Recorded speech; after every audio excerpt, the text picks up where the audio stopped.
Hello, hello. Welcome back. How is everybody? Well, you look so different with glasses. Yeah, I've been putting on glasses for blue light because I'm in front of like a light or a screen quite a bit. So I got what is it? Like an eye infection. You know, like the film over your eyes. I got an infection. And I also have really dry eyes, so they said put on glasses. Bad, what about you? Why bad? Why are you doing bad? Well, perfect timing, because this live is all about talking about your problems and having difficult conversations, so welcome. If you want to talk about it, you're more than welcome to. Hi Lenny, welcome back. Yeah, I just got off like what? A 6-hour shift of doing nails. So technically I've been doing therapy for 6 hours for other people, and now I'm on YouTube doing therapy for other people again.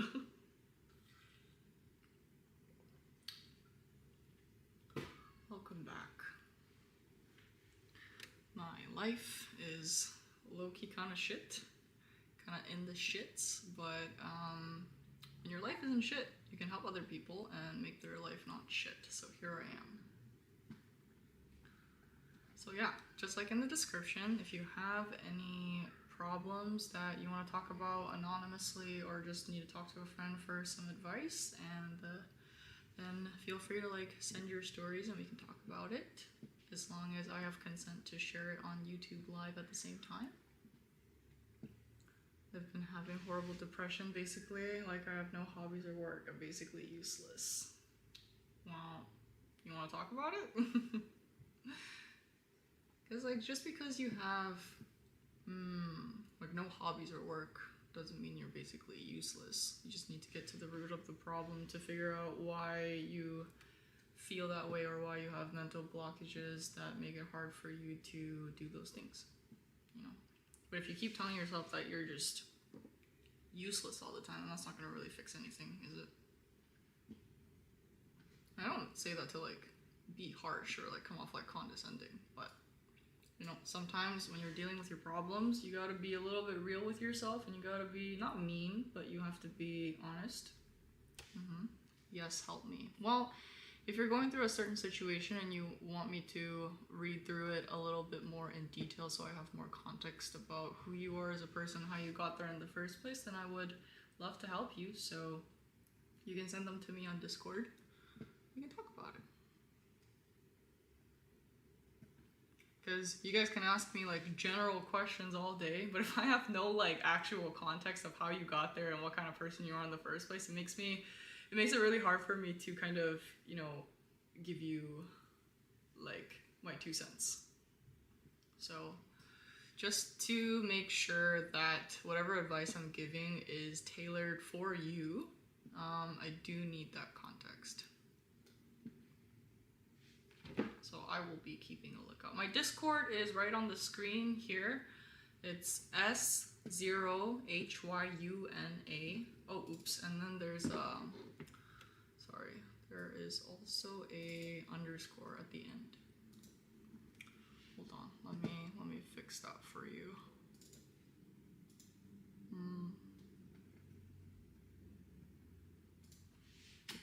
It's this. There we go. Yeah, that one.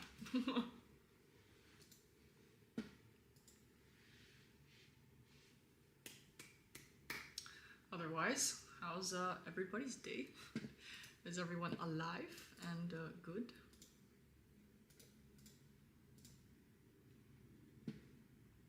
To join Discord on phone. Oh, it's not a server.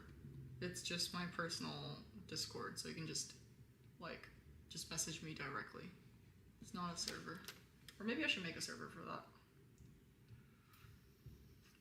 Is the Discord server coming back, everybody?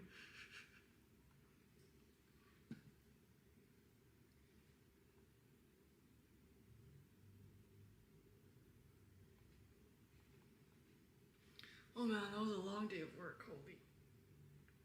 Did some fire nails today though. We got some blingy sets, we got some cute Korean K-style sets. It was a good day.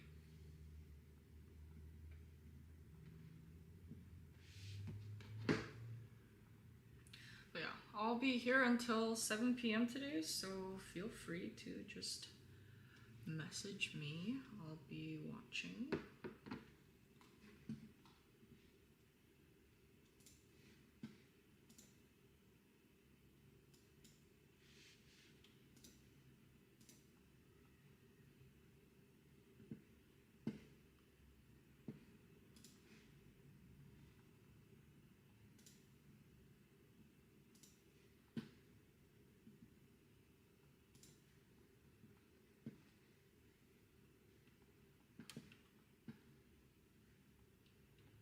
My skin's been looking pretty good.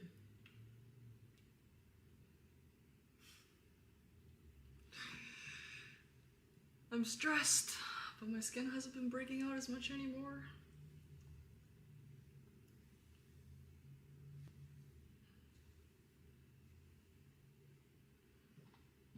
But yeah, in the meantime, if you want to like ask any questions, like totally down to answer them. You added me. It didn't get anything. It's not an O. It's a S0, like the number 0, HYUNA, and underscore at the end. I don't think you added the right person. What's your skincare routine that made your skin look good? Well, I've made quite a bit of ads about this on Instagram as well, but I've been using the Riedel shot. And this is not sponsored, by the way. This is just my like personal favorite at the moment. This serum is like God's work, man. This stuff is good. Yeah, I have the 100, 300, 700, and the 1300, I think. And I use the 100 and 300 quite often. And it's been doing God's work for my texture and my acne scars, so highly do recommend. Yeah, I mean, it's pretty simple. I don't use that many skincare products. Like in the morning, I'll do like the bigger skincare routine. I'll do like cleanser, toner, and then serum, and then a moisturizer. And at night, I just do this serum, and then an active serum, and then a moisturizer, and that's it. Yeah. What did it do? So basically, what the Riedel shot does is that it creates. It's like a microneedling serum. So it creates like micro pathways in your skin. So it basically cuts into your skin, like micro cuts. And then it helps you trigger your skin's natural repair system. So any like acne scars and stuff like that, like your skin will regenerate new skin. Is it good for discoloration? Yeah, it's good for discoloration too. Like, I think it targets most skincare concerns, like, again, discoloration, like lack of collagen, wrinkles, fading like acne scars. I guess that also ties in with discoloration. Also really good for skin texture. I think you guys know that I was struggling a lot with acne, like before, and most of it like disappeared. I barely have like any texture in my skin anymore. Your lips look so plump, so pretty. Thank you. My lips are unfortunately really dry right now though. I should probably put on something. I think it's because I've been like talking to so many people. Oh man. We're like talking like for so long. But yeah, I do want you guys to know I don't advertise anything that I don't actually use on a daily basis. So that goes for Arencia, that goes for VT Cosmetics. I use these products like every day. And they've been working really well for me, so I do highly recommend those. I haven't tried VT Cosmetics like other serums as much, but I have been consistently using the Riedel shots and they've been working really good for me, so yeah.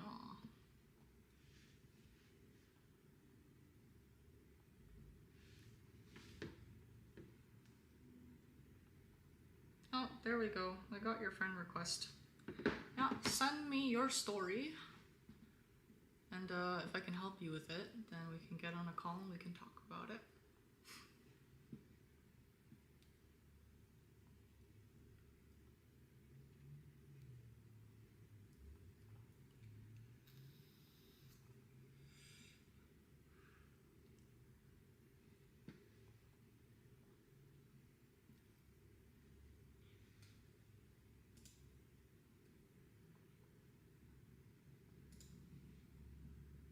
Do you use fragrances? If so, what's your signature scent? I'm a very big fragrance person. I don't have like a lot of fragrance compared to like how much I like perfume, but I think YSL, not Libre, it was another one. It was the same bottle as Libre, but it's like the darker brown version. That one is one of my favorites for like evening. I used to use that quite a bit when I used to go out. Or Gucci, like, you know, the floral scents, like the pink bottle. I use that a lot. Like the red bottle as well. And then there's this one from The Body Shop. It's like this white musk scent. That one's really nice too. Yeah. How can you easily talk to people? I've watched your videos for years and you seem to have an easy time talking to people and many friends. I don't know. I think it's just a natural like gift of mine when I was born. Like, I am introverted, but I don't like I wouldn't say I'm a shy person. I think I'm just really like selective of like who I spend my time with and who I talk to. I think for me, kind of catching on to what people are like or like what they're thinking and like what type of people they are, like that's something that's really easy and natural for me. So I think that's why I probably have an easier time talking to people. I do get told that I read through people like a book quite a bit. I actually don't have a lot of friends. I used to be that kid in school that had like, I used to know like everybody. I used to have like multiple friend groups, but I'm not like that anymore. I just have like a few friends that I just genuinely like spending my time with and I want to get to know. I think especially because like I do nails, right? And growing up, I think I had more guy friends than girlfriends just because I'm not like the super girly type. But then now I'm kind of realizing the importance of having girlfriends as a girl. So I don't have many guy friends anymore.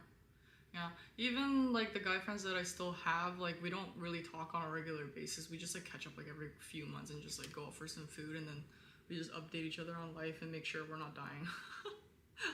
That's about it. Hey yo guys, hello. Hello Min. Yeah, but talking to people is definitely something that just comes really naturally to me. Yeah, I think just as I got older, I just became more selective of who I talk to. So like, I'm not as afraid to show that I'm disinterested in talking to you as much as before. Because before I used to be like a huge people pleaser. So I would like talk to you even if I didn't want to talk to you because I felt bad because I felt like I was ignoring you. But now I just don't really, I don't really care. We back. Hello, Big Six. Big Six. Why did I say six? Big Sis. Hello. Hello. Welcome back, Min. We get like new people on the live like every day. Yeah, I don't think you guys like really get to talk to me live a lot of the times because I just like post videos and post shorts and stuff like that. People like actually are like really surprised because I have a lower voice too. They think my voice is like super high pitched or something. I'm like, no, unfortunately I'm not like that. Okay, I'm gonna read through your story. I have had health anxiety for about 12 years. Basically, I check my pulse and always focus on my health. It got so bad to a point that I thought I had a heart attack. That affected how I talk and portray myself. I have no friends now since I'm barely in school and I have no job because I get horrible anxiety. I basically have nothing going for me. I think I'm such a cool person and I don't think I'm ugly either, so I'm not sure why I don't attract people and why I have always had a horrible life. Help me, you can read it in the live. Okay. Alright. Are you down to call? Hey girl, hey Janet. Hello. We love a deep voice baddie. Let's see. I'm just reading over the story.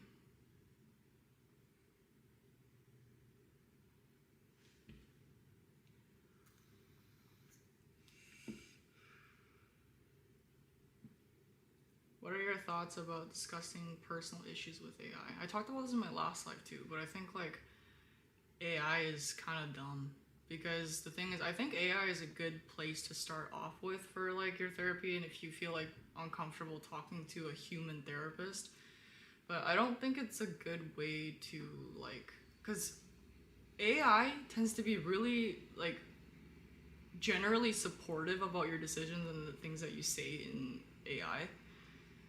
And it could be like, well, I like decided to like, let's say kill someone. And then they're like, okay, I understand. You know, like that's totally valid. I'm like, no, it's not.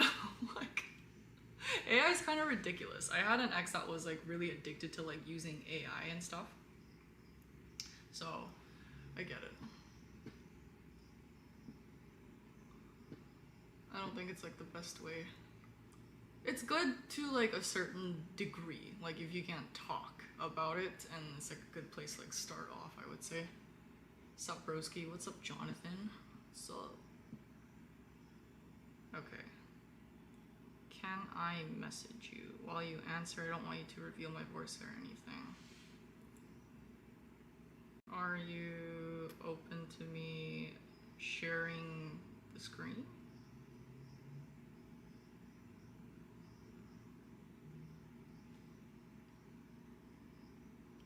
AI is rider time for real. It's healthy when until it gets to some point, right? Not gonna lie, I agree. People are suing ChatGPT because they encourage their loved ones to self-delete. Yeah, that's what I'm saying. Like it's like supportive of things that shouldn't be supportive, and that's the problem. Like I don't think AI has enough intelligence to be like, okay, this is wrong, and this is right. Like they can't differentiate. Like they're so supportive about things that they technically should be stopping you for, and I think in a way when it gets to a certain point, it's kind of dangerous. I related a lot with your toxic ex story time. I still struggle a lot with what happened, and I want you to know. What does that sound? Low key, hold on. I think there might be a fucking mouse in my house.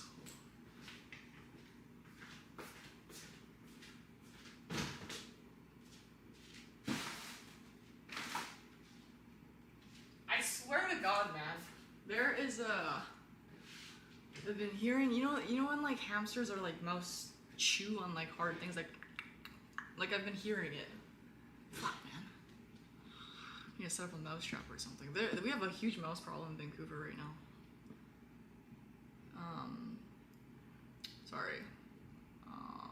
Hello, Tulipong. Hello. I want to know what you do when you get in that headspace. I think for me, the first thing when I get in a headspace like that is like, you have to start off by accepting that you're in a shitty situation. Like, I think one thing that I used to do is really like make myself feel shitty. I used to self-blame myself a lot, and that was the hardest thing for me because instead of being a bit more logical about the situation and being like, okay, well, this is what's wrong, right? This is what I did wrong, and this is what my partner did wrong. I couldn't like, I would get absorbed or like consumed in my self-doubt or my, like feeling shitty about myself and self-blaming myself that I couldn't quite get past that. But then I did eventually kind of like work with myself up to a point where I was more open to asking for help.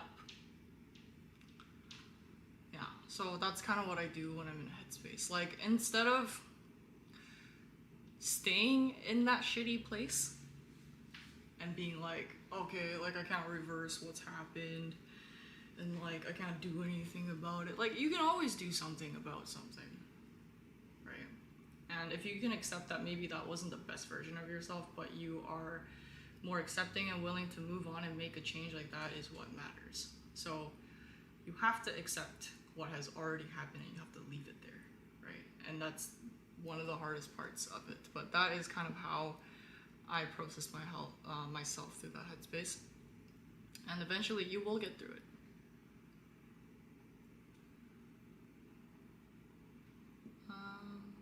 You're so brave, because I would have let that mouse be.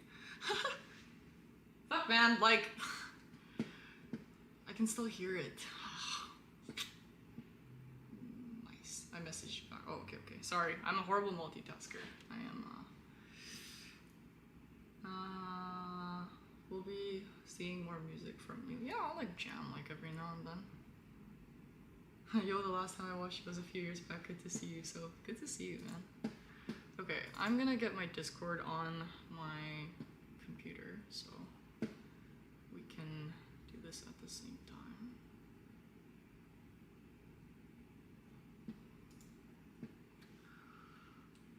Hold on.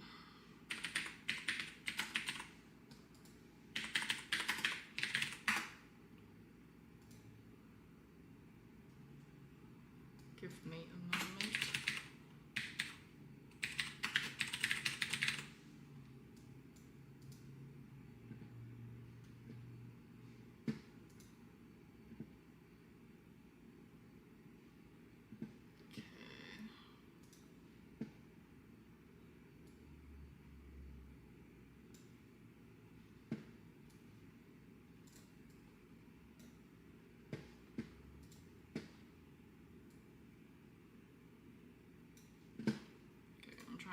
Put this on the live. Okay. I'm working on this question right now, but if you have anything you want to ask me, then I can answer them afterwards. Okay, let's see. Window capture.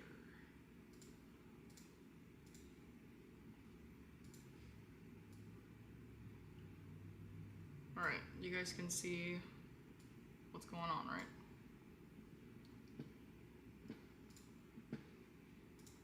Okay, so I'll read the story out again. So,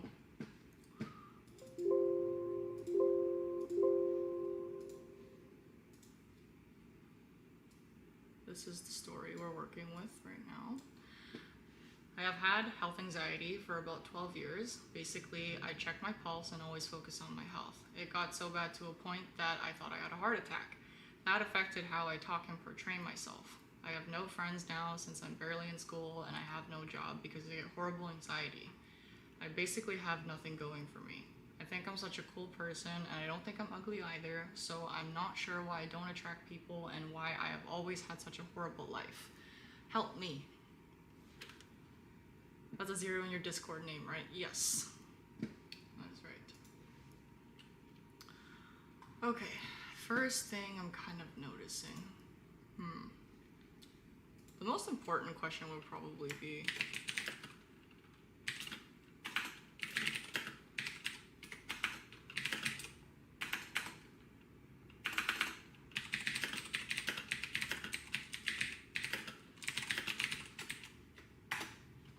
because the thing is, why I'm asking this question is that like anxiety or any type of insecurity or any type of negative feeling, it always comes from somewhere. There's always a root cause of the problem, which is why I'm asking this question.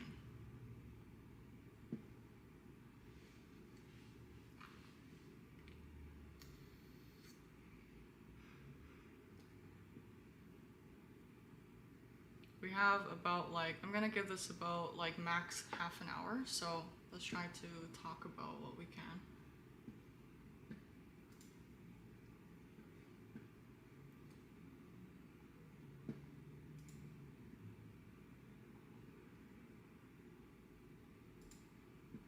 But in the meantime, we'll try and answer other questions too.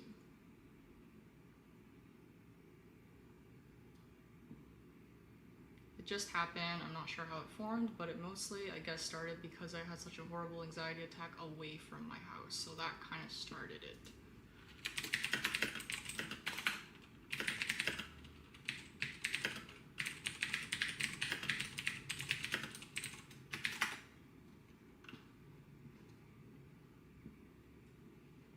I'm saying, can I ask what that particular incident was?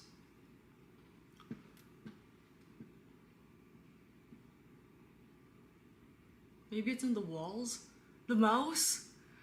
You gotta be kidding me, man. In the walls? Fuck. Please no. Please no. Not in the walls. think I sent a request to the right person. Yeah, there's Lenny.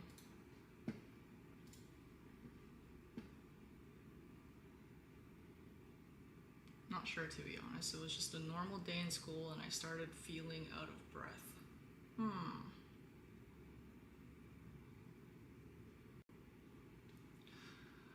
And stuff, people thought I was super weird. I would go to the nurse's office every other day. Okay, I'm understanding your like pain with the entire thing and like what effect that caused. I'm trying to kind of look for the root of the problem because there is always something that triggers a certain response, right?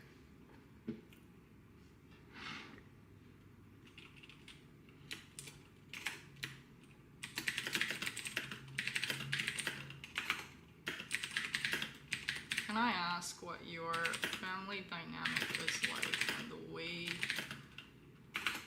you were raised?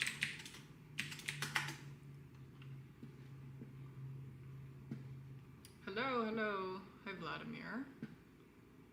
It's been so long since I've started watching you way back, 2021 era. I know. Holy shit. 2021 is when I like first started YouTube, or like 2020, I think. That's crazy. Welcome to the healing. Yeah, we're all healing here, man. Like, we're talking about difficult topics, you know. We're here. Okay, because I see that this person is talking a lot about like health anxiety and like what they kind of went through, which is by all means not undermining that, but like turning the gears. Google search, Google kind of made it worse. I would search up what would happen if my heart raises, and it would say cardiac arrest and, you know, horrible stuff. So I guess that stuck with me.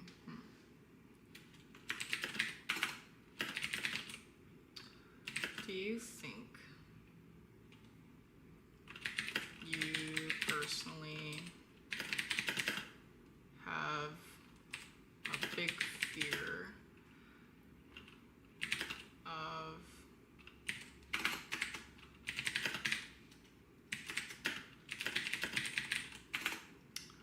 what ifs in the future? 2021 sounds recent, but it's for real been like 7 years. Crazy. Well, not 7, it's been like 5, but yeah, it's been a while. Unlicensed therapist tonight. I mean, it's just like talking to a friend, right? I kind of walk you through your head. I'm not a therapist, so I'm not gonna give you like solutions, but we're trying to like talk about it. It's really been a hot minute. COVID really messed up the timeline. I know. I was raised very strictly. I'm Muslim, so I was raised in a very religious household. Okay, so we're getting somewhere now. Basically, I live in a box. I'm 19 now, and I'm still at home with no free will. Okay. Definitely super scared of the future. Okay. All right, we're getting somewhere. Okay, then another question I have is...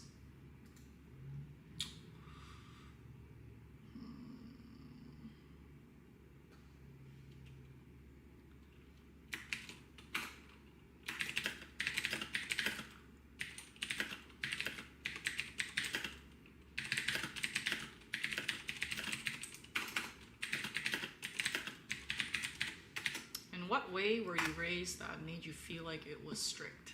Because I think everybody takes certain things differently, you know, but depending on what type of person you are, like the same things can hit you differently, right? And that can also trigger something different in your system.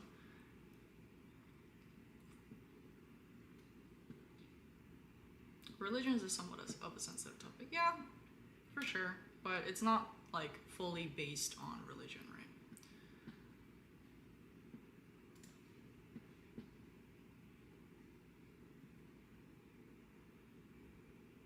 Yeah, this is our first story that we're working with, so it's exciting.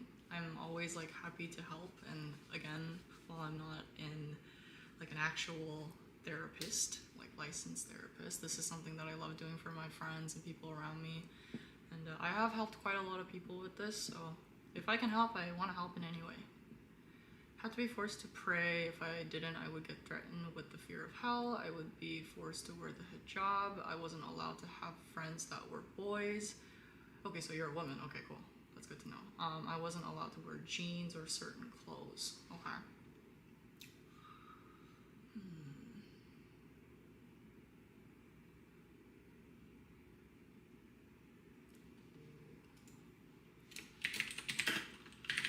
Then another question I have is, would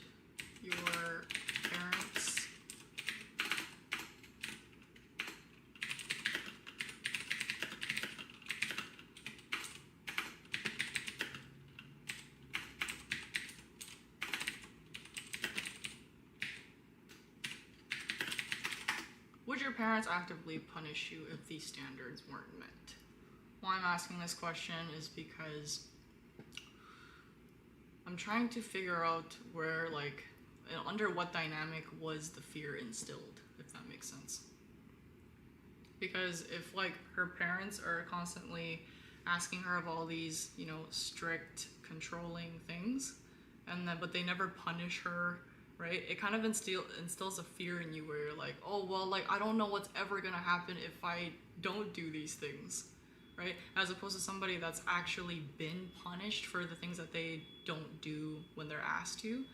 Like, if I know my parents react a certain way when I don't do the things that they want, like, there is more room to rebel because I'm like, okay, like, they punished me and it wasn't that bad. You know, as opposed to someone that, like, never has been punished for the things that they were asked to do or they didn't do, then you always have this fear of, like, I don't know what's ever gonna happen, right? Like, I don't know what's gonna happen, so now I feel, like, more scared to do these things because, like, what if it's, like, worse than what I thought it was gonna be? Here we go. Yeah, so basically they did not hit me or anything, but they would blackmail me and say I will go to hell. And now today my mom said I'm now allowed to hang out alone because I don't wear the hijab. My mom is scared that I will remove the leash she has on me, but it's gotten worse.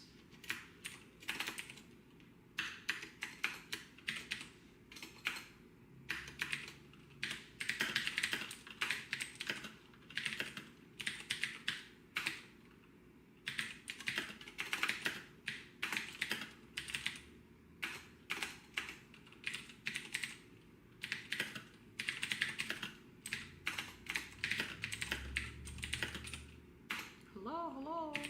Is it like helping others while sometimes neglecting yourself? It can be like sometimes, especially when I was younger. I'm in therapy now, licensed, seeing how to fix it. I think for me, like, helping people through all this, like, shit is really healing for me, just because I didn't have that figure when I was going through my lowest times, and I just happened to be pretty good at it, so it's healing for me.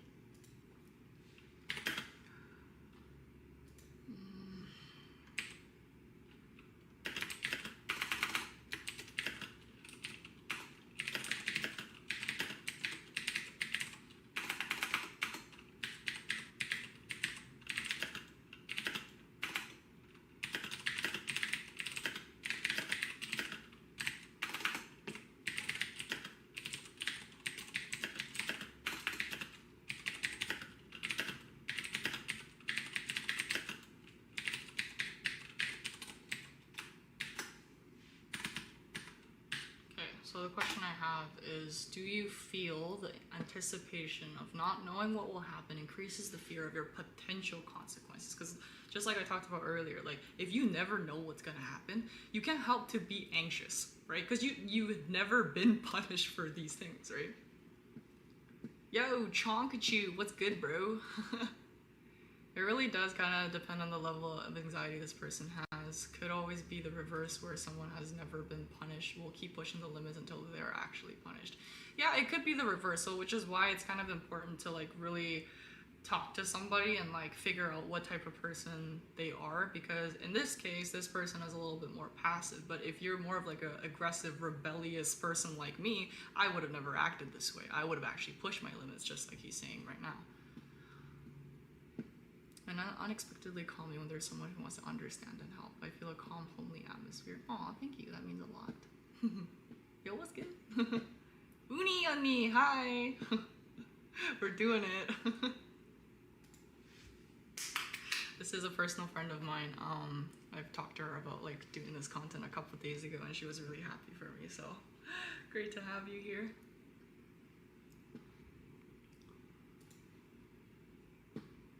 I'm not scared of her, that's the thing. I know it's bad, but I yell at her, obviously give off an I don't care vibe, but it's also made her worse. Oh, okay.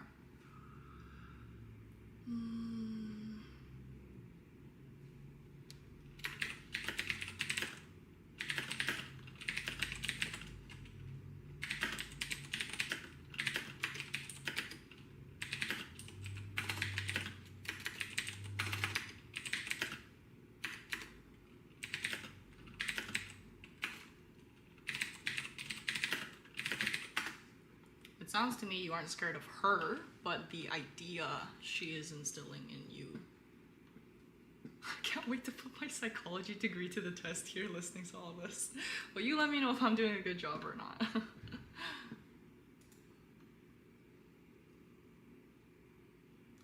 I think is potentially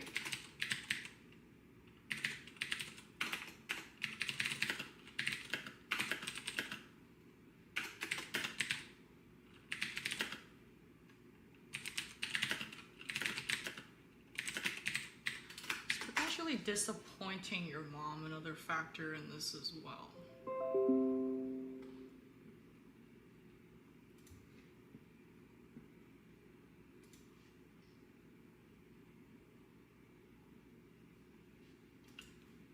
Because like with her mom too, like when you are insecure, you tend to also like project on others.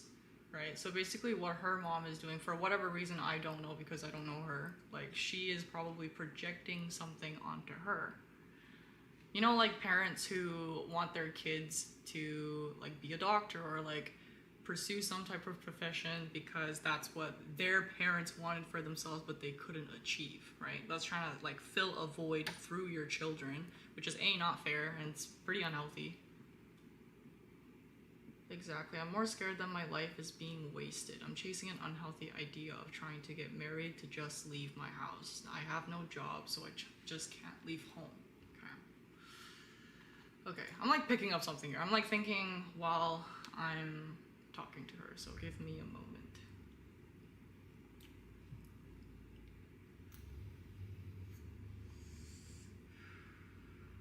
Okay, so disappointing your parents is not a factor in this. I think this is more about you than everything you're saying is reasonable. Thank you.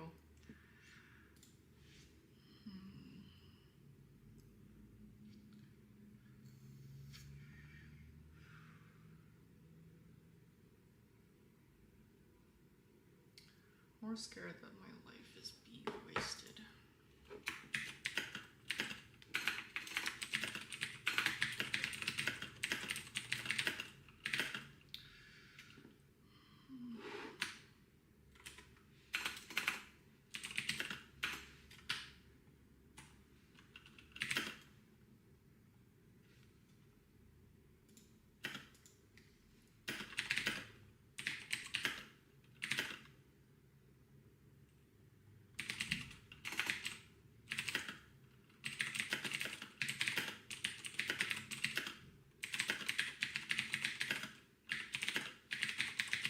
Do you feel a part of it is the fear of feeling like you will never have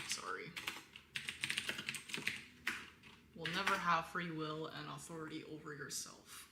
Because it doesn't really sound like the problem, like, well, the problem is her mom, but like it doesn't sound like like the feelings that she has over her mom is the main root of the problem. It sounds more like, you know, what she's kind of dealing with internally herself as a person. Almost like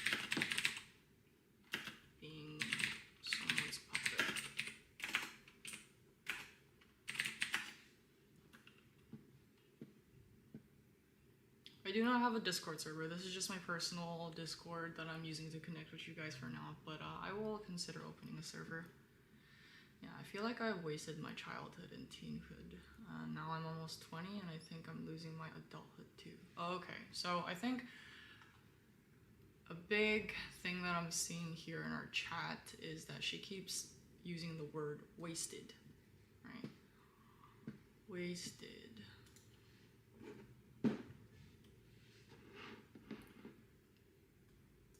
I blame myself too. I have such horrible anxiety and health problems that ruined my potential future.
So look at it this way. The way that you had to live your life was not your fault. You were a minor where your mom had authority and duty of care for you until now. So how is that your fault? I think like another thing that I'm seeing here too is there's a lot of self-blame. And in this case, because you are a minor, right, and your parents have duty of care to look after you, this isn't really your fault, right? You kind of are in a position where you have to follow what your parents ask you to do. You know, but now that you are an adult and now you should be having free will over your life, you don't know how to do it, and that idea makes you really anxious because you don't, like, you've never had the permission to do it. Does that make sense? So it doesn't really feel like a safe space. Also, Uma, let me know if you're also like listening to me at the same time while I'm like typing things to you. I would say because I have no life and no hobbies. It's partially my fault for being too lazy to try to fix it because I have so much work to try to fix it. I don't know where to start.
I think a part of the reason why you feel that way is because now that you are legally an adult and should have free will over your life, you are not able to because the way that your mom has treated you makes you feel like you need permission or approval to do anything. How do you feel about that statement?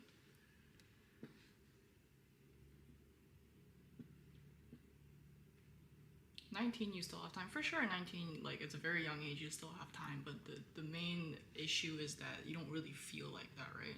Because I remember when I was 19, like, I felt like I was wasting my life away too. I didn't make anything of myself. And now that I'm sitting here at 25, I could have fucking done anything. But the point is, if you can't see it in the moment, you can't see it.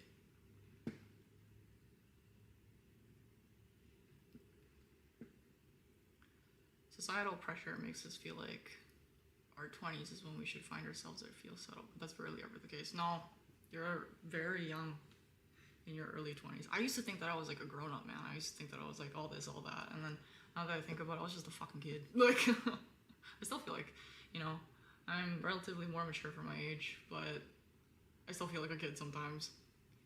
Just reality just checks you pretty hard. I hit her with a little bit of a difficult question, so it's gonna take some time. The brain doesn't stop even maturing until you're well into your 30s. Yeah. I mean, for women, your frontal cortex develops at like 25, so that's where I'm at right now. I agree. Okay. She agrees.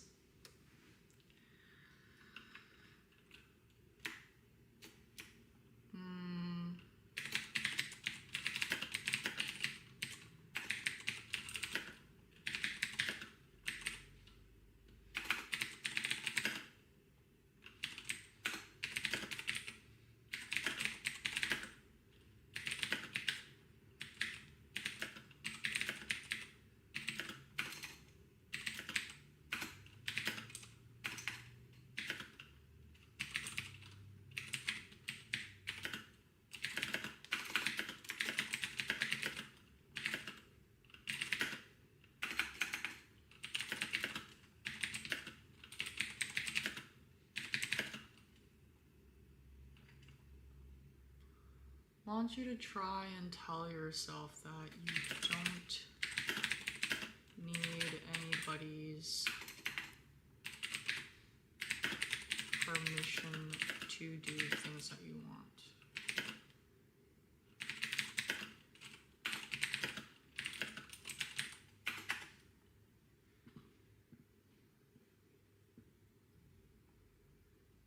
Drink whiskey to make me feel like a grown-up. I don't think that's a very healthy way of coping with your problems, but okay.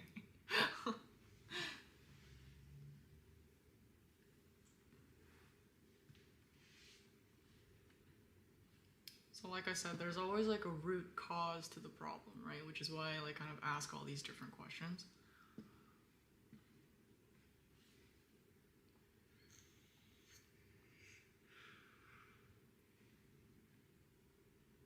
So at the end of the day, this is like more for yourself, right? It's not really for anybody, which is good, because if this was like for other people, this would have been probably a more, like a different case of a problem.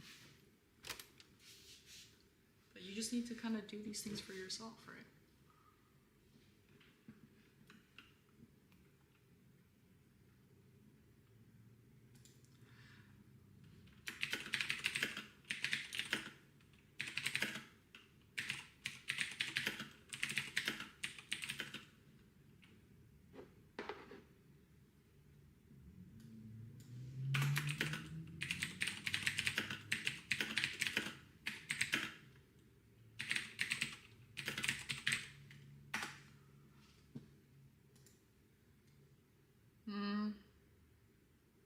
Okay, I know you're listening to the live, so I just want to say like a couple things. I want to kind of like, thank you for the subscription. I want to like briefly put out an example. Like, I also had a friend that had a really controlling mother. Just to give you some like brief background context, like she came from a family where her mother was an alcoholic, her parents were divorced, right? Her mom was mentally and physically abusive, and her dad was, you know, not in the country, so he would always send money to support her, but he was never physically there, okay? And I was trying to help her with a lot of these problems, and for the longest time, I feel like she could not really understand or come to terms with how horrible, like, of a person that her mother was. And she also used to kind of give me the same kind of reasons or, like, excuses about, like, you know, I don't have the money to move out, and I don't have the money to do this and this and that. And I want you to know that it is possible, because now she is living alone by herself. She's living with her and her 3 cats, and she's great, you know? And I think a big part of that hurdle was making a choice, you know? When things around you aren't working for you, you have to make a change. Everybody has a choice. So sometimes, and I'm not encouraging you to like cut off your family, but I'm just trying to give you a different perspective, right? Like, whether it's your family, your friend, or like anybody that's special in your life, like you kind of have to have a good set of standards where you know what's right and what's wrong, you know? And what you're saying about like, and I honestly don't know who I am or what I want, that is the first thing that you have to work on. Because it doesn't matter what type of relationship it is, you have to have a standard. Like, this is why it's so important. So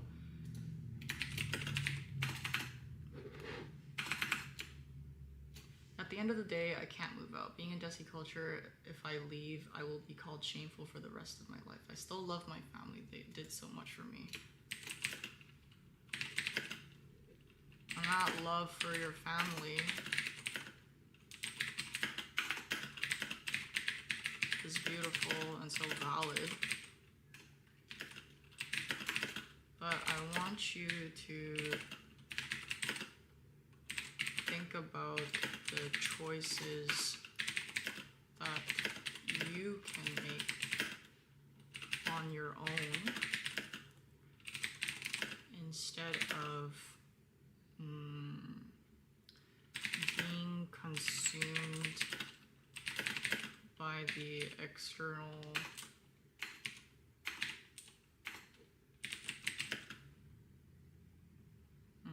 what's that word? External circumstances.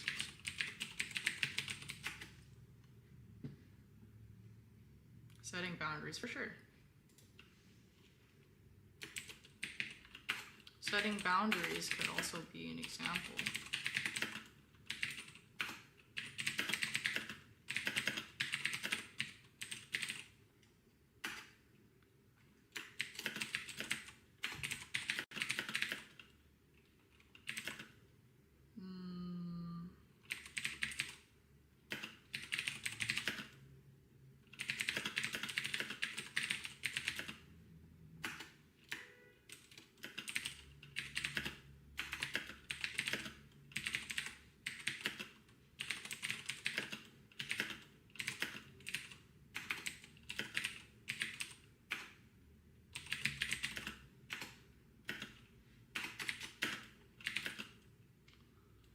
A family that doesn't respect me as an individual, or being at peace alone. And I know these are more like very like black and white type of suggestions, but like I'm trying to get her to think about this in a way that is kind of black and white, because sometimes like that's kind of how life is. You can't have everything. Sometimes you need to sacrifice certain things, and it's either you choose yourself, or like in your own sanity, or somebody else, right? And things that you cannot control. So what I'm trying to like help you with is like, think about the things that you can control, because a lot of the things that we're talking about of like, I honestly don't know who I am or what I want, you can control that. You can find that. Like, nobody can do that for you. So that's a really good place to start, in my opinion.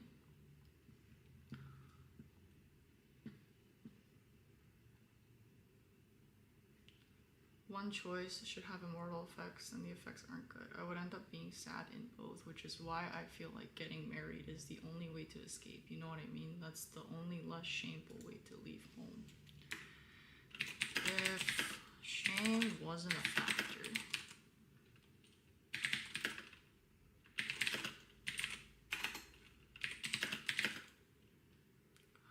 what would be your most favorite outcome? I do really want you to understand that sometimes you can't have both, and that's just really sad, because like I get the whole like, I love my family, but I also want to have my own peace, and I also want to have my own freedom and like all this. But The sad thing about this is like you can't really change your family, right? I feel like, and I'm sure like a lot of Asian people would also agree with me too, or like people with like strict families. A lot of parents in that generation don't want to change. It's either like my way or the highway, or my word is law. Like I grew up under kind of like a father where he kind of proposed the my word is law type of dynamic, and I just didn't really fuck with that. So I had moved out. And meanwhile, like I do have a better relationship with my father now, but that has been something that has been like really hard for me to work around, I will say. I go to college, so definitely live in a dorm, or I try to get a full day job.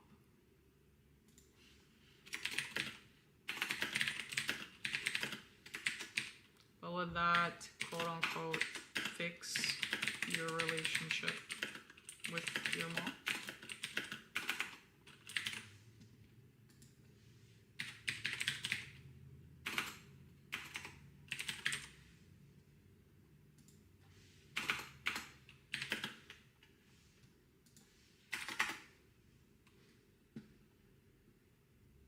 You're very insightful, Auntie. I try to be. Try to help in ways I can, right? Should I write my problem here or in Discord? Oh shit, it's covering the text. So after the story is done, you can send your stories to me on Discord. But the text is covered right now, so if you just wait until this is done, I'm gonna give it like 10 more minutes. But yeah, you can send them to me.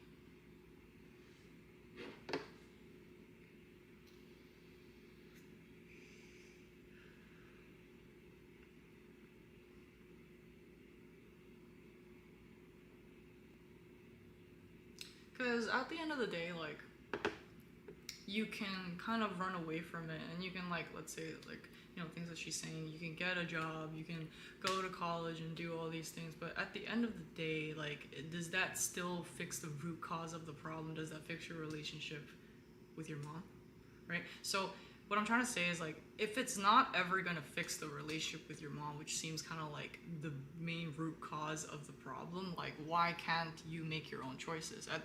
Again, at the end of the day, the only thing that's kind of stopping all this is your fear, right?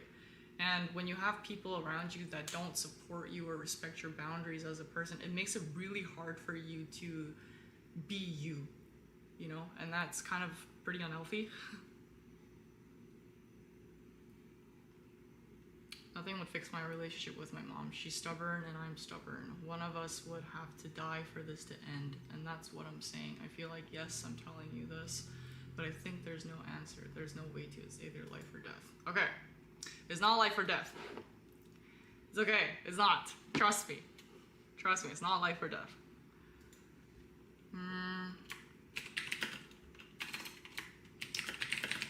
Do you think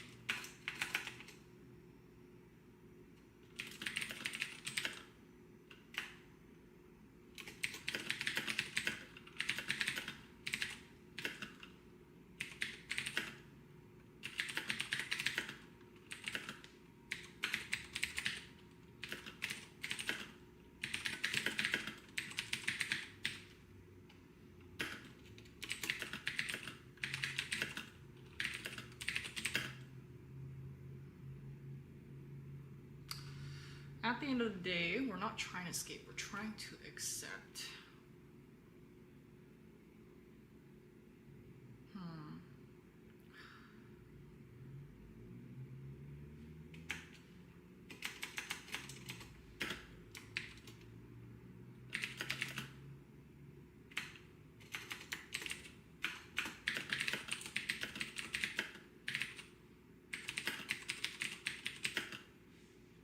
Do you feel like you've genuinely accepted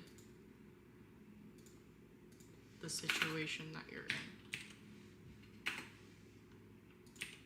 Oops.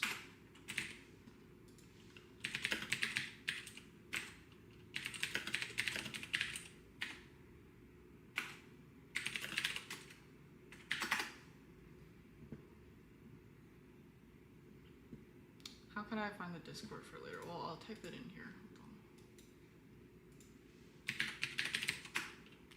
on. this is my Discord, guys. Missed you too, man. Sophia, is there a term for feeling behind in life, or like when you see people around your age doing better than you? I don't know if there's a like actual like term for that, but I totally get what you mean. Like, maybe I would kind of like maybe label it as like comparison, maybe? I mean, it doesn't exactly say it, but I think a big part of it is also comparison. Because without comparison, that feeling wouldn't exist, right? I will never accept it. I can't. I have no friends, no job, no life. I feel like any person would be unhappy. Do you want?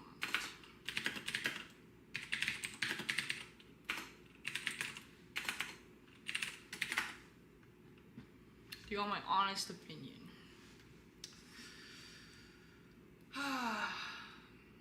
My honest opinion.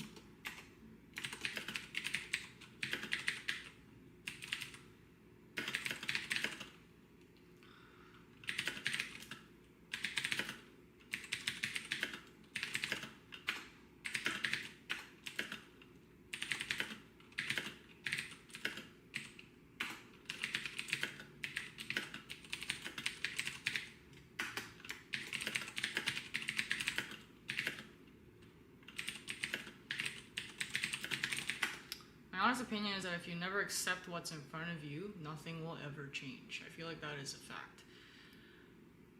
You are choosing to keep yourself there at the end of the day. I know it's like really hard to hear, and I don't mean to make you feel a certain way about it or like make you feel horrible, but like with any situation, right? If you keep being unhappy about something that, you know, is there, but you're not willing to make any sacrifices or to change it or like really crack out of your comfort shell, then that's just how your life's gonna be for the rest of your life. Like, things make you afraid, things make you uncomfortable. Sometimes you kind of have to just like suck it up, right? And you have to make a choice. Let's finish this conversation so other people can have a chance to talk to you too. It's all good. We're still talking. I'm trying to. I feel a sense of responsibility, right? Like, I'm not just gonna like leave you hanging just because I have other people to talk to. Like, be good. How would I fix it? Like, what do I do? If I be like really honest with you, like, I can't give you a solution. That is for you to figure out with yourself after you figure out what you want genuinely as a person.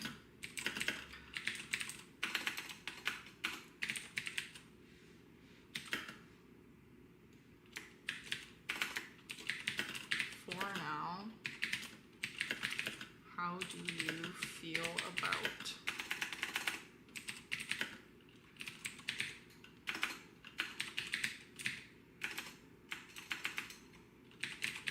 taking some time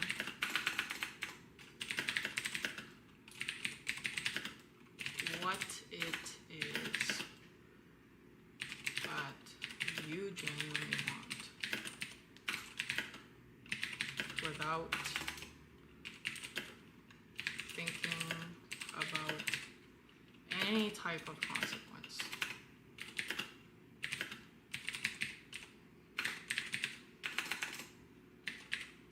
Because the thing is, at the end of the day, if you just keep sitting there and thinking about all these consequences, well, I can't go this way because of this, and I can't go this way because of this, like, you will never be able to just move forward, right? Sometimes we just really have to think about, what do I want? You know? Because when you really want something, and I say this with my chest, you will make it happen. 100%. Doesn't matter how difficult it is, you will make it happen. But in order to do that, you really have to be sure of what you want. accepting is a skill that tastes so bitter but very important. Like 100%. Accepting is not easy. Like accepting something is like, I always say, healing is so much harder and so much painful than the actual event, right? But people never want to put the work in when they heal because it's so painful, and I totally get that. I think that would be a great start. I feel like I need to learn about who I am and what I want before anything. 100%.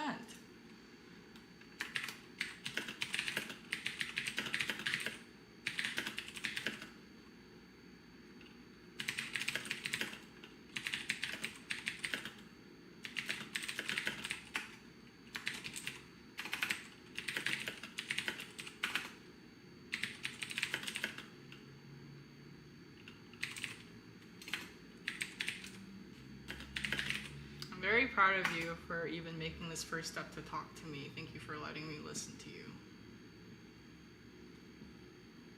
She don't read the YouTube chat. I think she's watching at the same time. I asked her earlier and she's also watching at the same time, so she's like also listening to what I'm saying.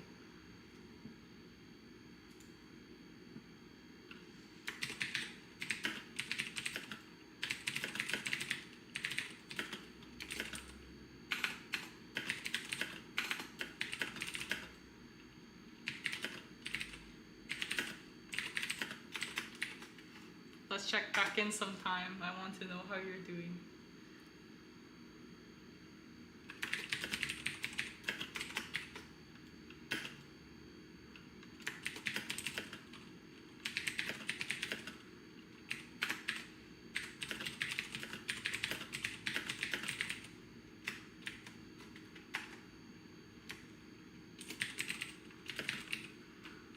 Really think about just you. It is okay to be selfish sometimes. It's okay to be selfish sometimes. I want to really like stamp that shit down. It's okay to be selfish. When you're going through shit with yourself, don't, like, other people don't matter, man. Like, be there for yourself. It's okay. It's okay. Like, if no one's gonna be there for you, be there for yourself. And whatever people say, fuck them, man. Who cares? Like,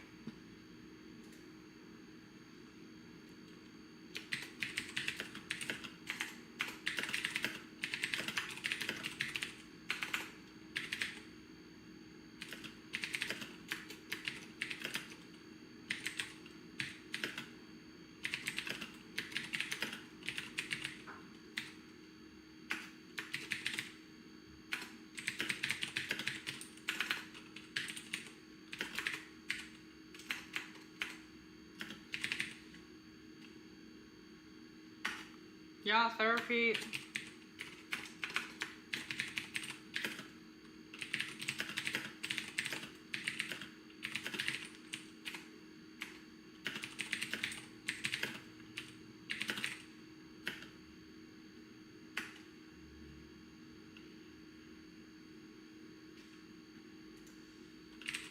Okay.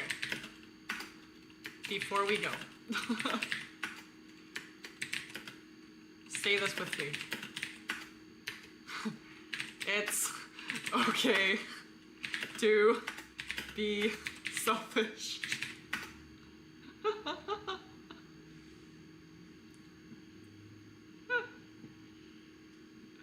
Hey Zandy, what's up? It's okay to be selfish. One more time. Again. Encore.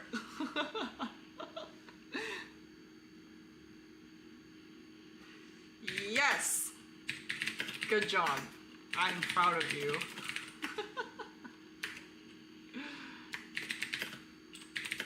Okay, love. Take care. I'll talk to you soon.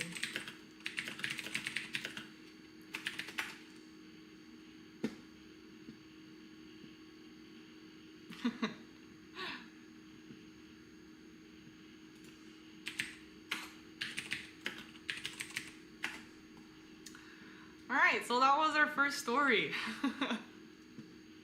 I think that ended off pretty good. You know, like during therapy too, a big thing is like a lot of people don't know what they want. And sometimes that's when it makes it like really hard to move forward, because with anything you need a standard. You need a standard to know like, hey, what is it that I want? Because if there's no destination, you can't move forward, right? So I think a lot of the times when we struggle, or like a big thing I catch when I see people struggling, is that they don't have a destination, but they're trying to figure out solutions first. You need a solution to kind of gauge out what it is, like how you're gonna get there, right? How are you gonna get to a place? Like if you don't put a destination in your navigation or your Google Maps, how are you gonna get there? Google Maps cannot tell you how you're gonna get there. Same thing with life, man. You need to know where you're going. It's not selfish. Take care of ourselves is the first thing to do before we start anything. That's why on an airplane, when there's an accident, the first thing is to do is put the mask for yourself. Exactly. And that's not selfish. That should be a thing. But the reason why I asked her to say like it's okay to be selfish is because a lot of the times when we do things for ourselves and we grow up in a family, or like we're under a circumstance where we are kind of pressured to feel bad for doing things for ourselves, like it feels selfish, which is why I asked her to say like it's okay to be selfish, because sometimes you don't even know what selfish is anymore, right? Like you don't even know what's like not selfish and what is selfish. So sometimes telling yourself it's okay to be selfish when you're in a situation like that is pretty good, you know. I've been stuck for years. What are you guys calling her, mommy? I don't know, man. Like, that's just what y'all call me, I guess. How tall are you? I'm 5'7". I'm pretty tall. Low-key, that combo helped. Yeah, I'm happy it helped. I think for me, like, it's kind of, I feel careful to recommend therapy sometimes, because therapy is something that is really useless if you're not ready to talk. If you're not ready to do the work, therapy won't do fucking jackass for you. Like, it won't do shit, okay? I'll tell you a little bit about, like, how I got into therapy. So, I actually met my therapist 6 years ago at the salon that I was working at, like, my nail salon. I do nails, for those of you who don't know. And, she came with her friends for like Valentine's Day, and I just happened to be doing her mani-pedi. And we're like talking, and she's like, well, I'm like, what do you do for a living? And she's like, oh, I'm a therapist. And I'm like, perfect, I'm so fucking depressed. Like my life is fucking miserable. I don't know what to do with myself. And she like gave me her card, and it took me 8 months. 8 fucking months. For me to call her. 8 months, okay? And the big reason why it took me 8 months for me to call her was because I knew I wasn't ready to talk about that shit. I knew I wasn't ready to put down my ego, and I knew I wasn't ready to actually do the work. I knew that I would be more busy defending myself for the things that I have done than to actually own up to them and accept them, which is why like it took me so long. And as soon as we got to the work after 8 months, I like, you know, after I gave her that call, like, we just got straight to work. We got so much work done. And you know what? Like, we're still doing work. We're still doing work. It's been 6 years. And now I'm at, like, mentally at a place where I can kind of do this a lot without my therapist. But, even me, man. I still have my weekly therapy sessions. There are some times where it's worse than others. And, yeah, we still do work. So, studying is like a constant practice, right? You never stop doing therapy. You never stop studying, right? Whether it's therapy with somebody or you just doing therapy for yourself or whatever, like, it never stops. But yeah, Uma, I'm really happy that conversation helped. I'm really proud of you for just like taking the first step and like even coming on a platform like this to talk to me and like share your story with other people. So I just really want to commend you for that and acknowledge that. Right now, I feel like it's a transition period in my life before I'm, what is that for? I'm high school and college, and I feel like I'm low-key failing at life. That feeling is completely valid. Like, I think we all have times, especially if you're dealing with perfectionism. You know, I'm a very big perfectionist, and that's something that I really had to let go of at some point, you know? I don't think I'm as mean to myself anymore when it comes to perfectionism. I still hold a very high standard and a high, like, standard of ethic for my work and stuff like that, but it's not to that point where I'm like, it has to be perfect. Like, I need to know, like, every, you know, nook and cranny of how I'm gonna get there and, like, what's gonna happen, and, like, you know, it's not like that. I think the good side of perfectionism is that you really enjoy making something perfect to your standard, but when perfectionism starts to consume you, that's when it starts to get really unhealthy.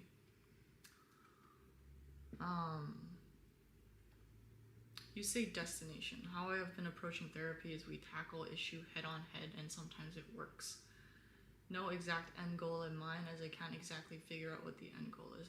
And that's a different way to start too, right? Like, I think therapy is different for everybody. Some people need a destination. In this case, she kind of did need an end goal, right? Because she couldn't figure it out. But in your case, or for a lot of other people too, you just kind of tackle shit head on, right? And as you kind of tackle shit head on, maybe you'll find what you want, and you'll have an end goal, and it'll be easier to kind of like navigate through that. But yeah, therapy works different for everybody. I didn't have an end goal when I was starting therapy either. I just, like, all I knew is that I wanted to be a person that had such a strong mentality that nobody could fucking tell me shit, and, like, no negativity would ever matter in my life. Like, that was kind of my goal, but I'm like, what does that look like? I never knew. But once you start kind of tackling what's in front of you, that also helps too. And also in Uma's case, like, that's what was kind of the case, right? Like, you kind of need to look at what's in front of you right now, and that just happened to be the thing that was right in front of her at the moment. I'm still new at it, around 3 months in-ish. Oh, it's pretty fresh still. I'm really proud of you for taking therapy though. Therapy is not easy, guys. Like, healing is fucking painful. What's your end goal, auntie? Auntie? I'm not an auntie. I'm only 25, auntie. Am I old, man? I have been writing about my problem in a notepad in case I get the chance to talk about it with you, so I'll be lurking for a little while more. For sure, man. I appreciate that. Anytime. Oh, sorry. I sidetracked for a sec. My end goal? I think my end goal for me right now is to take the life experience and knowledge that I have kind of gathered, the XP that I have gathered in my life, to help other people and kind of be that person for somebody that needs it. I think therapy is something that is really inaccessible to a lot of people because of how expensive it is. I was personally really blessed to have a therapist that had the same views as me, so she doesn't charge as much for therapy, which is a lot easier on my wallet. But not all therapists are like that, right?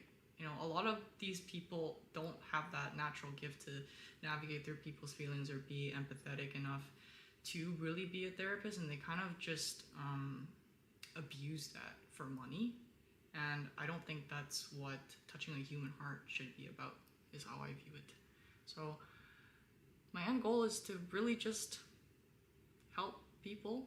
And again, I'm not a licensed therapist, but whatever I can do to just help you kind of pick at your brain and just help people live another day.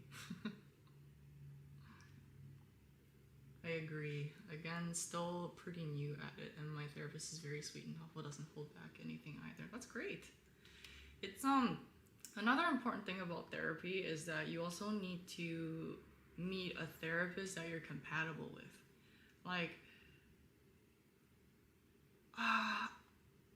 you know that one video that I posted, if you've been watching my channel for a while, about how I rejected my $1,000 brand deal with BetterHelp? It's because I went on BetterHelp, and none of these people have enough commitment or responsibility to even show up to the appointment, right? Like, therapy and, you know, talking to people with their problems is a really sensitive thing, you know? These people could either live another day or not live another day by the things that you say. So yeah, it is quite serious. And for you to not even show up to an appointment, like, thank God I wasn't that person that would have just yeeted myself off this earth just because my therapist didn't show up and that was like my last strand of hope on this planet. But like, you see what I'm saying, right? It's a serious thing. Like, it should not be taken lightly. Is therapy that expensive for real? Some people, yeah. Like in Canada, I think people charge anywhere on average market $150 to $200 per session. So yeah, it is quite expensive. You can use insurance. Yeah, you can use insurance too, but some people don't have insurance. And you have to pay at full price, right? What's my craziest life experience? I have too many. I have a lot. All I'm gonna say is that for a 25-year-old, I've been through some shit. That's all I'm gonna say. I went to therapy because I was in a weird mental state and it was messing with uni. Found out I have ADHD. Yeah, ADHD. ADHD can be really hard to manage too. I have a lot of friends that have like pretty bad ADHD. For sure, for sure.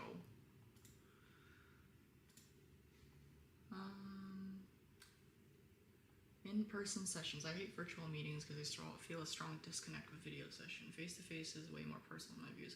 I am also a very face-to-face person, which like if I can't see you in person, I'd rather do like a call or like a video call so I can like, you know, really get a gist of like your tone and your energy and stuff like that. Yeah. I do in-person sessions with my therapist and FaceTime, but we also like, you know, meet in person quite a bit. So a good therapist that knows how to handle you specifically is such a blessing. 100%. Like, I feel like like the majority of therapists out there, I don't think should be therapists. BetterHelp is trash, not gonna lie. It is trash. It's really trash. And when I see like people, I'm not gonna say specifically who, but like these really big creators that, you know, advertise BetterHelp, I'm like, man, come on, you can do better than that. You can do better than that. I mean, I will not lie. Like when I got that $1,000 brand deal from BetterHelp, I was only at like maybe 30 or like 40,000 subscribers, like half of what I had now probably.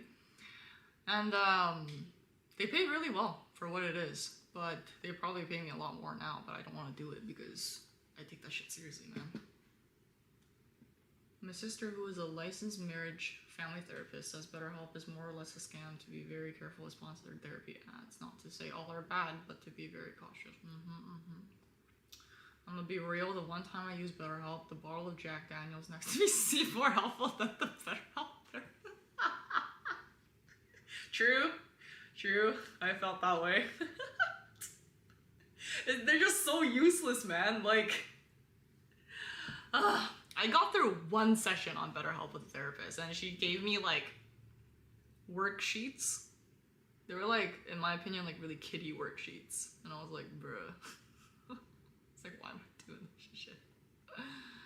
Yeah. Apparently, they also tell people's private info or sell people's private info. Oh fuck. No, that's not very ethical. Yeah, I'm not a very big fan of unethical things.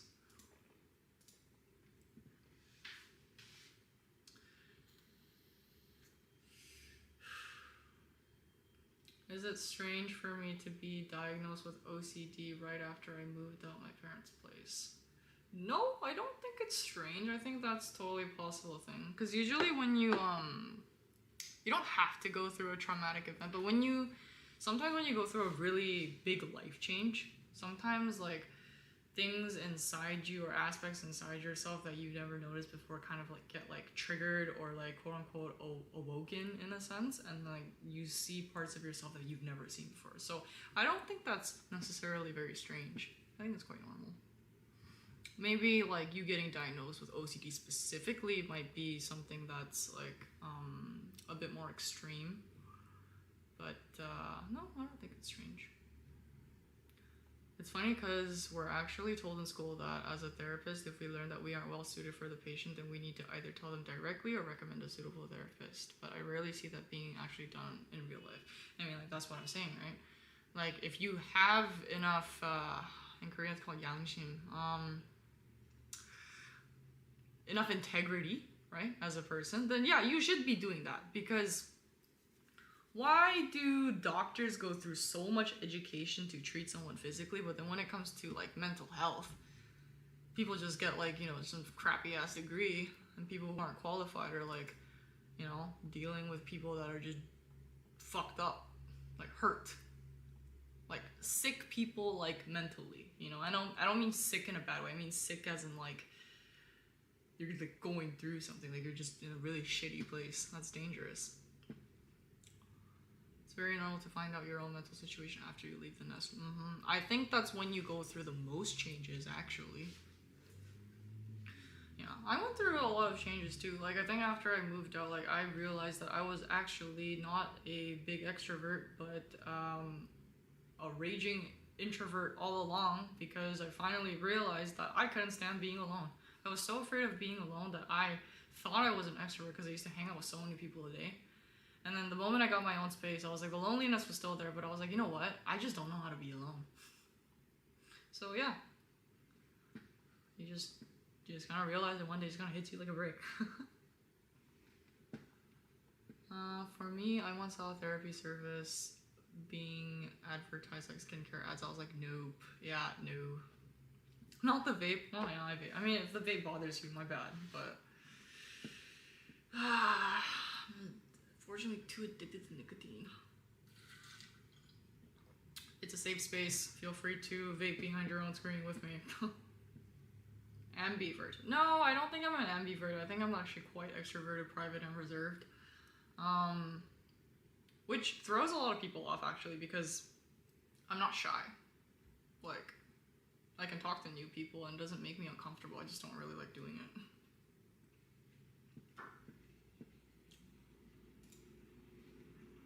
Hello, my 18 viewers. Wow, you guys watched this live on an average of 5 minutes and 48 seconds. That's a pretty long time. I'm honored. Love y'all.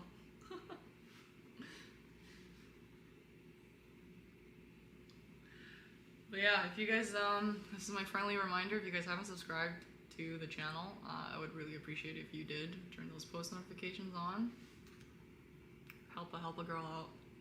We're almost at 100K. We're so close. We're like at like 86,000, 87,000. We're almost there. Bruh, I also learned how much of an introvert I really am when I realized enjoying the place I pay bills for is more fun than going out clubbing. For real! Like, why am I paying my bills, man? For real. For real, for real. So I feel like that is how I am. I love being with people, friends and family, and my wife, but sometimes I love being by myself and playing games or watching Sopranos and such. I mean, like, I totally get that. Like, just because you're introverted doesn't mean you don't like people, okay? Like, I think that's a very common misconception. Being an extrovert and an introvert literally means that you either recharge around people or you recharge by yourself. It has nothing to do with how shy you are and, like, how much you like or don't like people. Like, a lot of introverts like raving or like going clubbing. Like, I was also one of those people. It just means you like recharging alone and recharging around people. I personally don't like recharging around people. People, like, my social battery drains quite fast. Like, if I'm around someone that like drains me, like, I want to go home. But some people are like, I don't like being alone. Like, I kind of want to, I had a really bad day. I want to go hang out with my friends. And I'm just not that person. I ain't paying rent just to go out every weekend type beat. Man, you just start to like your house so much more when you're paying for your own shit. Like, man, I don't pay like fucking a couple grand for my house for nothing, man. It's the opposite for me. Once I spent a couple days inside the house, it feels like I forgot how to socialize. I mean, that might be like a bit of a different problem, but I get what you're saying. And the anxiety just skyrockets. Well, technically your anxiety shouldn't have to do anything with like your extrovert and your introvert aspect. Maybe that's a different internal problem that you're dealing with. How do you surrender the need to control every outcome, relationship-wise, career-wise, etc.? Oh, fuck. I dealt with that for a fucking long time. It's painful.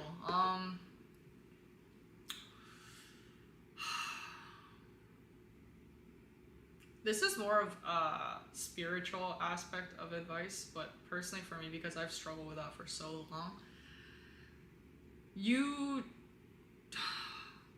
I used the law of assumption, okay? Like, this isn't like the most like realistic advice, but this is something that really worked for me.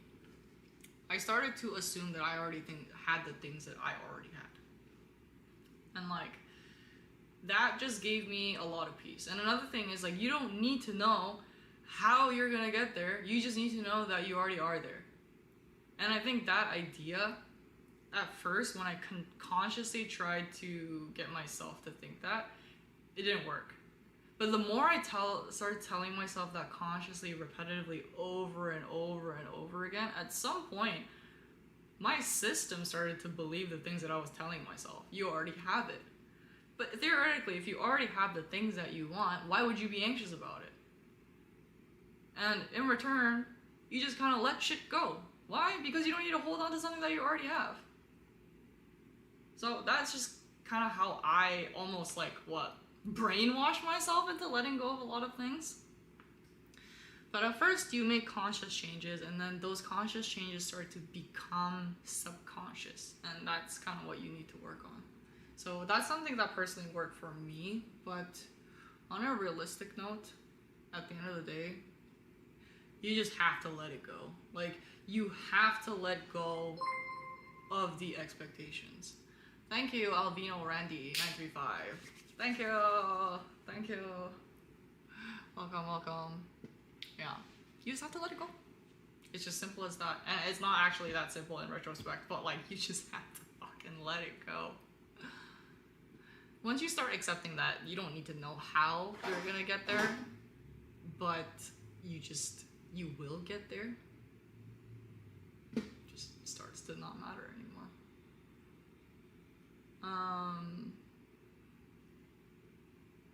Same, I feel like that sometimes. Like, nothing against the person or people, I just want to go home. Girl, you look good, you're literally glowing. Thank you. Thank you.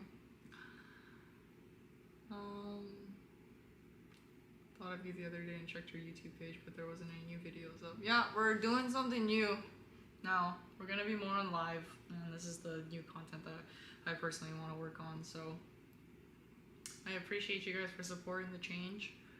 But hey man, people change, right? People grow, people evolve, and this is where I'm at right now. After paying rent, I'm enjoying all 4 walls in every room and looking out every window. For real. That's like a really big thing with gratitude too. Like, once you start, like, stop taking things for granted, your life starts to change quite a bit too. Like, this is more spiritual talk, but holy shit, man. Like, gratitude changed my life.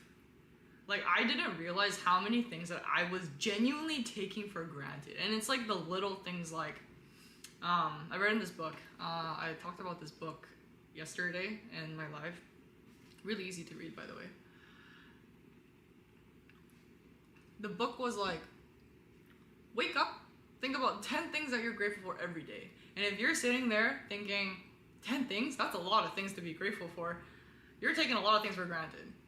I can think of fucking 10 things straight off the bat that I'm really grateful for right now. It's that easy. And like, it's the moment you wake up, thankful for your bed, right? The moment you put your feet on the floor, like, I'm so thankful that I have like a normally functioning body, you know? Like, I'm not disabled, or like, you know, I can see the world. I can smell the fresh air, you know? I can feel the slippers that I just put on. The walk to the washroom. I'm so thankful I have a fucking washroom. I don't have to go shit outside in the dirt, right? I turn on water. I have fresh water at the command of my fingers, right? I live in a country where I have people working to deliver me fresh water. I have a fucking, like, expensive ass water filter that delivers me fresh water. I open my fridge, I have food available. If I don't have food available, I have money, okay? Maybe not a lot, I'm not rich, but like I have enough money to buy myself food and put food in my stomach. Like there are so many things to be thankful for. And you know what? When you don't lack gratitude in your life, you stop fucking complaining about shit. It's the attitude, man. Like you stop complaining. And this is why I hate people who complain about things that they, like when they can change shit. Like if you have a bad day at work and you want to just complain about how bad your day was and like whatever, I get it. Rant all you want. If you're just complaining about things that you can't change, like shut up. Like shut up. Shut the fuck up, man. Like just do something about it instead of complaining about your miserable life. You know? And I think that's just a good mentality to have. Okay, if I don't like it, I'm gonna change it. I'm gonna change it. How often do you do these lives? I have school. For the past 3 days, I've been on here every day, and I'm trying to make more of a consistent habit of showing up on social media because that's something that I struggled with for quite a long time. So I think I'll either be here every day or like every other day or something like that. So I don't have a set time for my lives yet because I'm just still trying to figure out my schedule. But turn those post notifications on and you'll catch me when you catch me. Catch me outside, how about that? Fuck yeah, more lifestyle stuff gonna be coming around. Hell yeah, bro. I missed you, man. I haven't talked to you in so long. Your plastic surgery recovery looked painful, but I low-key want to get a little surgery. Wife and I want to go to Korea next year. Oh shit, that's fun. Yeah, plastic surgery, I think my eyes, as much as my eye surgery looked really painful, it was actually my nose. The nose sucks. The eyes aren't even that bad, honestly. It just swells up quite a bit. It's just kind of bruisey, but fuck my nose. I need to get my nose redone again. When it was healing, I banged my nose by accident, so it's not as like pointy as it technically should be. So I need to get the tip redone. But fuck, I don't want to do it. It's so bad. Yeah. Are you thankful for the mouse? Fuck! I don't know, man. Am I thankful for the mouse? Why is there a mouse in my house? I swear to God. I found like a couple of like mouse droppings the other day and I was like, fuck, again? Like the other place that I was living in with my roommate, that place, I found like 2 mice. Fuck. And now I moved into a new, I opened the window once. Like the balcony window once. There's so many mice now. It's because they keep tearing down all the trees and stuff, and they keep building new apartments. So now all these mice and all these creatures have nowhere to go. So now they keep trying to like find food and live at people's houses. I think I finished my essay. Good for you. Very good. You don't bring bad baby. Your age just showed with the catch me outside. How about that? I fucking forgot about that baby. Man, I'm still Gen Z. No matter how much you wanna, you know, I'm still Gen Z. Thank you for being back. Oh, that's really sweet. Thank you for supporting me and being here. I appreciate that. Bro, mice are the worst. I fucking hate mice. I like looking at them. They're cute when you just look at them. I don't want it in my house, man. My house, though? I don't think I've smiled this much in a long time. Usually my default face is more like this. Oh, my face hurts. It's probably a great facelift, smiling for like long periods of time. Kind of feel bad to make you read all of that. It's okay. I'm like having fun talking to you guys. Don't be sorry.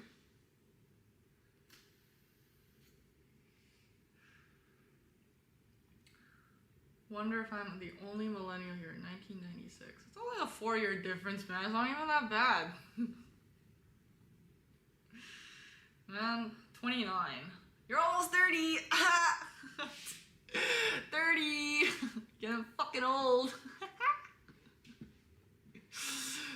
I become 30, it's gonna be a shit show. Don't come for me. I'm gonna roast people for being 30 while I can. You know, fucking funny story. I have a call with my therapist at 7. Okay, it's 6:20 right now. I also have a call with my therapist. I'm also going through some shit right now. Yeah. How are your knees, bro? Is the arthritis kicking? Yeah, Randy. Man, I'm 25. My back hurts. It's probably because I sit in front of a computer so long. Because I do nails, right? So like I'm like hunched over a table like this for like hours. And my eyes are always so dry because of all the harsh light. Being said, I probably need some eye drops. Holy shit, this was different without glasses. What the fuck?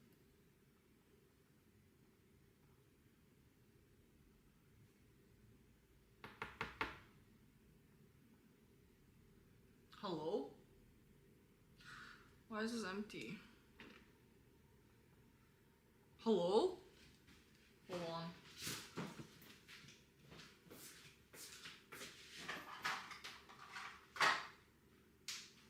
Hello?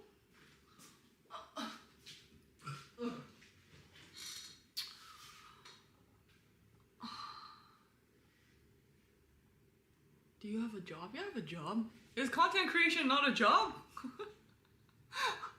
I'm literally a full-time content creator, but I also do nails at home. I have a home studio, so I take in clients. I have 2 jobs. No, actually I have 3. I'm not working the other one right now. I work as a bouncer on the weekends, or like I do ticket girl work at clubs sometimes. Just like extra money.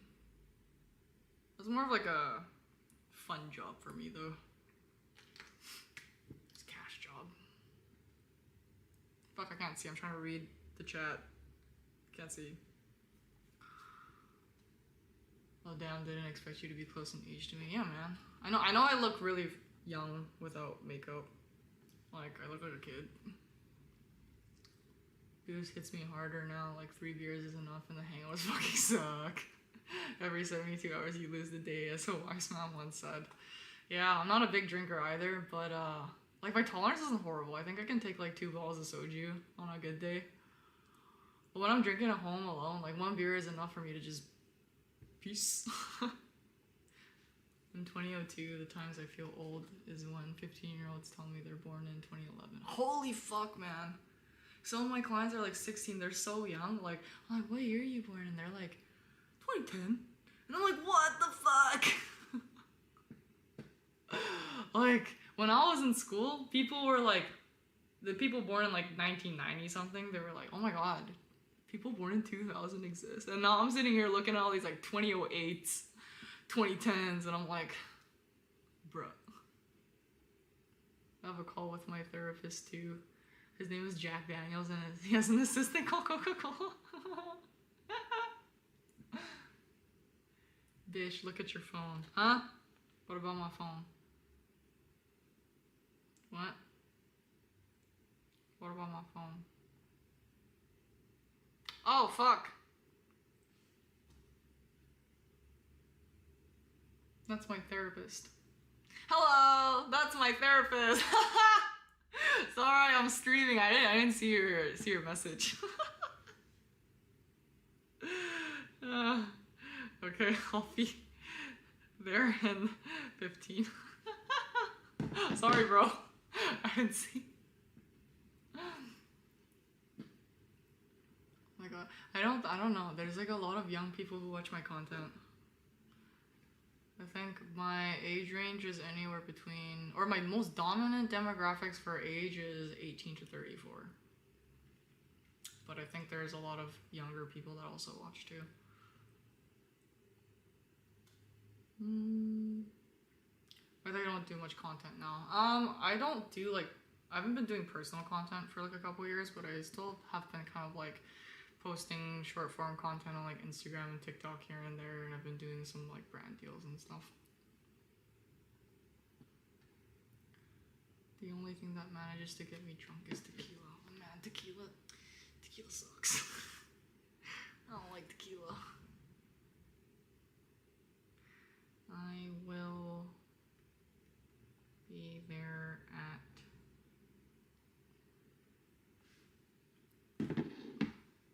My therapist wanted to get a hold of me, so she was looking for me, and then she tracked down my YouTube live. This is what you get when you're like 6 years balls deep with your therapist, bro.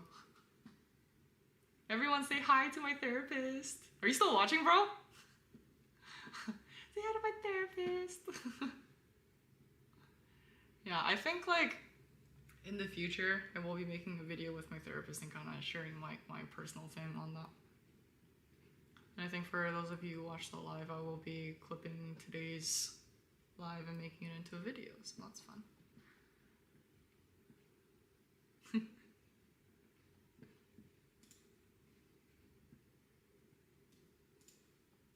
Also, how's the quality on this video? Does it look good?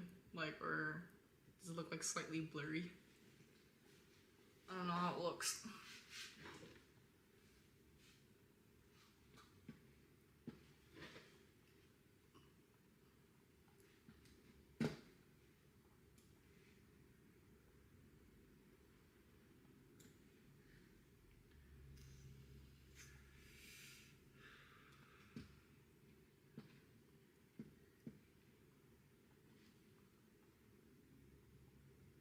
Tequila is great, y'all don't know ball. I don't hate the taste of tequila. I think it's just like, I don't do very well with hard liquor. So yeah, that kind of sucks. I also have like horrible, like nasty hangovers. My hangovers last me like 3 days. So I don't ever want to get hungover. Like, I go out and maybe I'll drink like 2 beers max. But even then, like because beer carries a lot of heat, it makes you kind of like flushed and stuff, so it makes me like break out the next day. It's not very good. Hi from Brazil. Hi, Gabriel. Hello from Canada. Welcome. I sent a friend request on Discord. Oh, somebody sent me a friend request. For now, if you guys don't have a story to submit, I will be not accepting friend requests for now. But if you have a story that you would like to submit, then I would be more than happy to accept your friend request and like get on the call and stuff like that.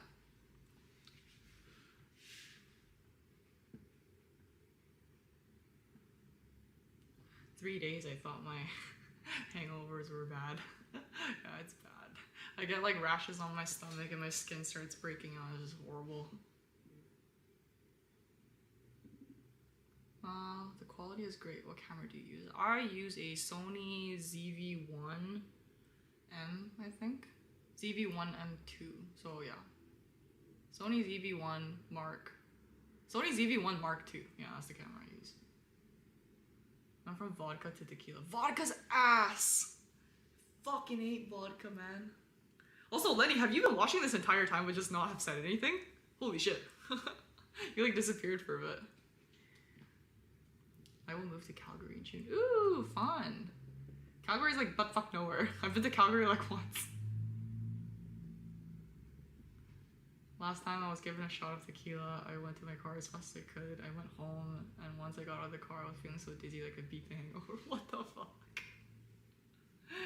Man, last time I got like the worst hangover ever was when somebody like low-key drugged me at a club. Like, that was bad. Thankfully, I didn't get my organs taken out by anybody or anything, but that was horrible.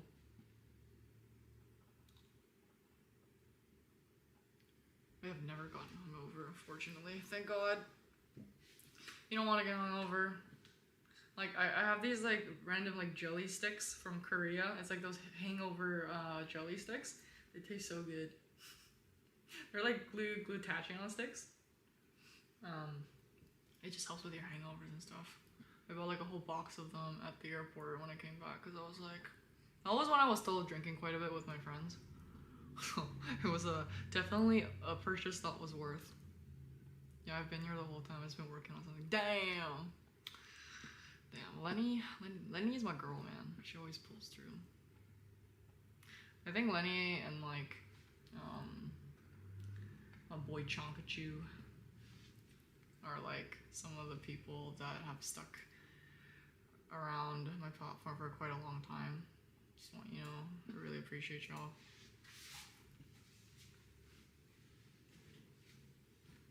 Like even when I wasn't posting content, y'all have been always there for me, man.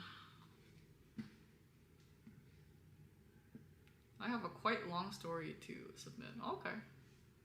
Sounds good. I will be on here for the next 4 minutes today, but I will probably be on tomorrow again, so we can do your story tomorrow. In the meantime, which one is your Discord? Like what name is it under? Because I don't know which one you are.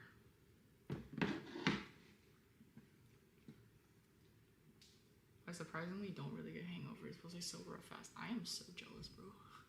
People who sober up fast. Fuck.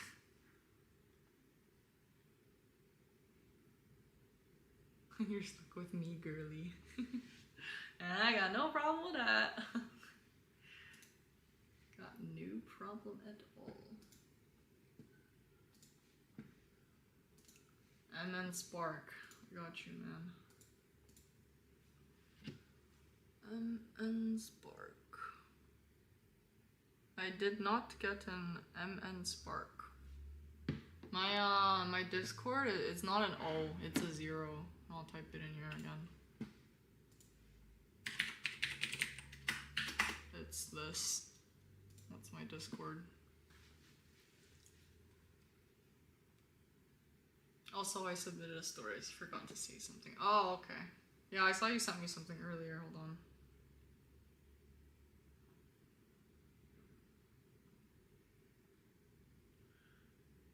Alright. Let's do your guys' story tomorrow. I'll read through this before so I have like a good idea.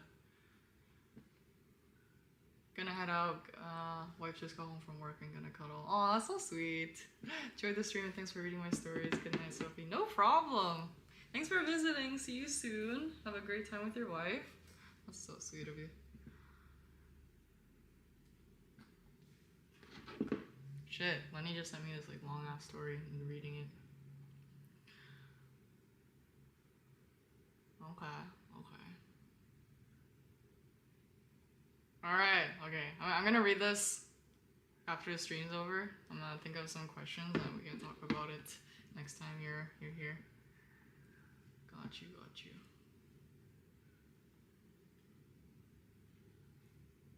Oh, it says it does not work. What do you mean? Oh, I found it. Found it. I got it.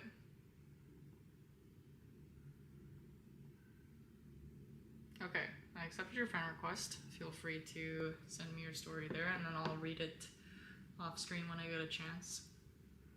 And I like doing things live too, but sometimes I like to kind of listen to questions and just like write my own questions down.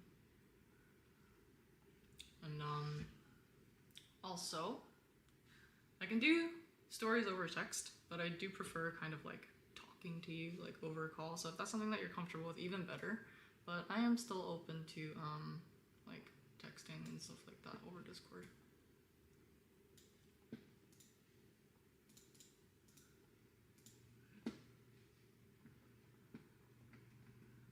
Okay guys, we got 1 minute until I peace the fuck out.